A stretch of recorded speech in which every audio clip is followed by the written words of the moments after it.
లోక భవనాన్ని ఇచ్చుకొచ్చి గదిలో మార్చి మళ్ళీ కట్టారో ఏమో మాయజాలము తెలుసు మంత్రగారడి తెలుసు రెంటి కన్న ఇది ఇంకోటేమో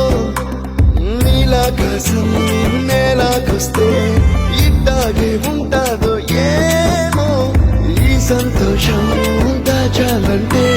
హృదయాలు ఓ వంద కావాలేమో ఇంతందంగా ఉంటుందా ఈ లోకం ఇన్నాళ్ళు ఈ మనసుకి తెలియాలేదే